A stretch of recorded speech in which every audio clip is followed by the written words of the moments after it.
G'day guys. Have you heard that saying, you've got a face only a mother could love? I think this image right here is what they were referring to when they came up with that saying. Not the most flattering way to start a YouTube video. But the video you're about to watch, I made back in August 2021. And it was when I first came to the realization that perhaps this Philips recall involved more than just CPAP machines. Let's take a look. Than that. This is serious. It also struck me the other day that this recall also involves all the ventilators, machines used to keep people alive, COVID patients, people under severe respiratory distress. And here you have Philips pumping these poor patients with ethylene glycol and these other compounds and foam and all sorts of other shit right when they're at their worst. All right. There you have it. Now, things are going from bad to worse for our mates at Philips. The articles are coming in thick and fast now, and it's very clear that they do have a ventilator problem. And it's not just because of the foam, there's other issues as well that we'll have a look at. But I'll go through a few articles with you.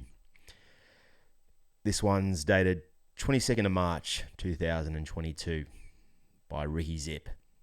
FDA labels Philips 2018 field correction for ventilators a Class 1 recall. All right. And here's the brief. The FDA has labelled a 2018 corrective action from Philips affecting certain ventilators a Class 1 recall after the company failed to report the action to the agency despite dozens of complaints. In 2018, Philips updated maintenance protocols for certain Trilogy ventilators, requiring the replacement at specific intervals of the foam used to dampen sound in the machines. A Philips spokesperson said in an emailed statement, based on the knowledge and insights at the time, this was not considered a correction and consequently was not reported to the FDA. What a load of shit. According to Philips, the FDA discovered the correction during a facility inspection from August to November 2021, and the agency has now labelled the correction a Class 1 recall affecting about 230,000 units. Geez, that escalated quickly. The Philips spokesperson said the correction is now part of the June recall of millions of sleep apnea and ventilator machines. The most recent recall adds to the company's product safety problems, including losing market share to rival ResMed and having to face hundreds of class actions and personal injury lawsuits. Now skip forward one day and we've got another one.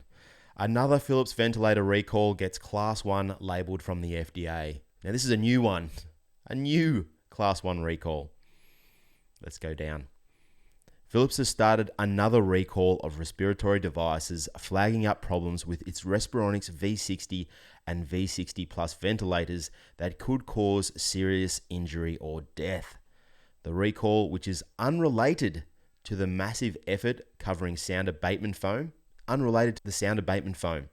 began when Philips discovered that some ventilators were assembled using expired adhesive. God, if the adhesive fails, the device could stop providing ventilation to the patient. I don't know what to say. Philips is keeping the devices on the market and asking healthcare professionals to take precautions when patients use the affected ventilators. The quality standards of Philips' respiratory business have been in the spotlight since the company began recalling millions of sleep apnea devices and ventilators over concerns the sound abatement foam may break down and expose patients to toxic chemicals. So this is the foam issue. We all know about that. A separate recall of V60 ventilators started weeks later in response to the discovery the devices may provide the patient with a lower oxygen flow rate. That's the last thing you need when you're on a ventilator, a lower oxygen flow rate. The problem caused 25 injuries at the time of the recall. 25 injuries. They've waited for 25 people to have injuries before they've done something about this flow rate problem. And now on top of that, you have the adhesive problem. So you've got the sound abatement foam, which they started doing corrective measures for back in 2018. Didn't tell the FDA, right? Then you've got the CPAP recall and the ventilator recall because of the foam issue.